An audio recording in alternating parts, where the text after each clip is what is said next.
قبل ما اقول ربع كلمه ممكن نشوف القرف ده مع بعض؟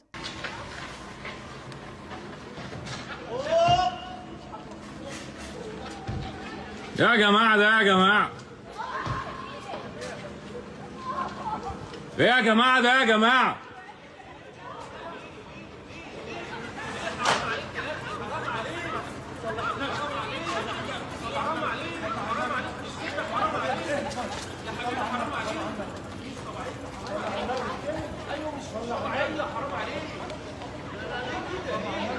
بنت ماشيه في امان الله في التجمع، راجل من اللي موجودين قرر يعاكسها، وفي الغالب كده قال لها لفظ مش كويس. البنت ردت عليه وقالت له انت راجل قليل الادب، يحترم نفسه بقى ويسكت؟ لا ازاي؟ روح وراها يضربها ويرفسها برجليه ويديها علقه موت في الشارع. اللي هو يا جماعه واحنا بقينا في زمن الضحيه لما تدافع عن نفسها تاخد علقه موت في الشارع؟ لا، والغريب ان كل اللي موجودين بما فيهم اللي بيصور محدش قرر يديله قلمين على وشه علشان يحترم نفسه ويتربى. محدش قال له ما ينفعش يا ابني تضرب واحده ست حتى لو هي غلطان. واقعه التجمع دي مش مجرد ترند، دي فضيحه مجتمعيه كامله. والحقيقه يعني انا مش مستغربه قوي، لان احنا عايشين في مجتمع بيعملوا القعده العرفيه مش عشان يجيبوا حق المظلوم، علشان يقنعوا المظلوم انه يتنازل عن حقه. ومنتهى العته بقى والتخلف لما تقرر كده تاخد جوله في التعليقات، سايبين كل اللي شافوه وبيقولوا اصل لبسها، اصل يمكن استفزته. نفس التعليقات اللي بنشوفها على فيديوهات القتل لما واحد بيقرر ينهي حياه مراته او ينهي حياه بنت مش عارف يوصل لها. يا جماعه هو في ايه بجد؟ واحنا نفضل نتكلم ان سبب التحرش هو اللبس؟ حتى لو كان اللبس ده سبب يخليه يضربها في الشارع. وبعدين لو السبب اللبس، ليه بيتم التحرش بالمنتقبات والمختمرات والاطفال، اطفال عمر 3 سنين و4 سنين؟ ليه بيتم التحرش بالحيوانات؟ ليه مش قادرين نستوعب ان المتحرش ده العيب فيه هو، الفعل اللي هو بيعمله بيعبر عنه هو، ملوش اي علاقه باللي قدام؟ يعني اللبس هو السبب، مش الفرجه على الافلام الاباحيه، مش غياب الوعي الديني، غياب الوعي الديني اللي حول الدين لمجرد مظاهر. احنا للاسف معظمنا بيعبد المظاهر، بيخاف من كلام الناس والعيب واللي ما يصحش اكتر ما بيخاف من الحلال والحرام واكتر ما بيخاف من ربنا. سبب التحرش هو اللبس، مش الذكوريه السامه اللي بتدي الحق لكل واحد مريض لمجرد ان هو ذكر ان هو يعين نفسه قاضي على اي بنت يشوفها لمجرد ان لبسها مش عاجبه. لبس البنت هو السبب في التحرش، مش طريقه التربيه واللي الامهات بتعمله انها بتدي للراجل استحقاقيه مزيفه، بيتعامل على انه بني ادم درجه اولى لمجرد انه راجل، وبيبص للبنت على انها كائن درجه ثانيه. فمن حقه انه يعاقبها ويعنفها لو مش ماشيه على مزاجه، ويعاقبها ويعنفها ويبقى واصي عليها وعلى افعالها قبل ما يبص نظره واحده بس لنفسه، كأن الدين اتخلق بس للستات والبنات، اما بعض الرجاله فداخلين الجنه من غير حساب. وانا هنا كلامي على الذكور مش الرجاله المحترم. الراجل المحترم اللي عارف دينه كويس وعارف حدوده، عارف انها زي ما هي مأموره انها تلبس لبس محتشم، هو كمان مأمور بغض البصر. فاهم ومدرك كويس ان عدم احتشامها مش هيشفع له عند ربنا على ذنب لو اتحرش بيها او بص لها. انا كل ما بتابع كل حاجه بتحصل في المجتمع والله العظيم بحس ان احنا بعاد قوي، مش بس عن الدين، عن الصح، عن المنطق، عن الاصول، عن الانسانيه. احنا بعاد قوي قوي قوي عن كل شيء ادمي. اما بالنسبه للبنت، يا رب تشوف الفيديو او حد من اهلها. اي بنت بتتعرض للتحرش بعد التحرش بتحتاج معامله خاصه، لان بيبقى اسهل وجع هو وجع الضرب في الشارع، لكن الالم النفسي والصدمه اللي بتتعرض لها بتبقى صعبه قوي، لانها للاسف بيجي لها نوبات قلق وخوف وتشكيك في كل شيء حواليه، بتفقد الثقه حتى في نفسها. وللاسف الشارع بالنسبه لها اللي المفروض نمشي فيه بكل امان بيتحول في عينيها الغاب، وبتخاف تنزل الشارع، بتخاف تتعامل مع الناس، وبتحس بالدنيا مش عشان هي غلطانه ولا عملت حاجه غلط، ولكن علشان الناس خذلوها في الشارع ومحدش دافع عنها، فبتشوف الدنيا كلها بنضاره سود. علشان كده المتحرش زي الحرامي بالظبط، المفروض ما يبقالوش دين. الحرامي بيسرق حاجات مش بتاعته ومالوش الحق فيها، كمان المتحرش بيسرق امان الضحيه وبيمد ايده على حاجه مش ملك. الحاجه الحلوه في الموضوع ده ان وزاره الداخليه جابت الولد ده بسرعه جدا، واتمنى انه يتعاقب، واتمنى من الضحيه انها ما تتنازل، واتمنى من كل بنت تتعرض للتحرش ما تخافيش وما تسكتيش وما تتنازليش، حتى لو هتقفي بطولك. صاحب الحق عينيه قويه حتى لو كان لوحده، حتى لو المجتمع كله خذل. واي حد بيدافع عن المتحرش سواء بنت او ولد كما تدين تدان، هتلف الدنيا وهتتحط في نفس الموقف. وكلمني وقتها بقى عن احساس لو قانون التحرش ما بقاش قانون رادع ويخلي كل متحرش مريضه عبره، ده بيفتح الطريق للي بعده، لمتحرشين اكتر والضحايا اكتر. قولوا لي بقى في التعليقات انتوا شايفين ان قانون التحرش دلوقتي قانون عادل ورادع ولا محتاجين نغيره؟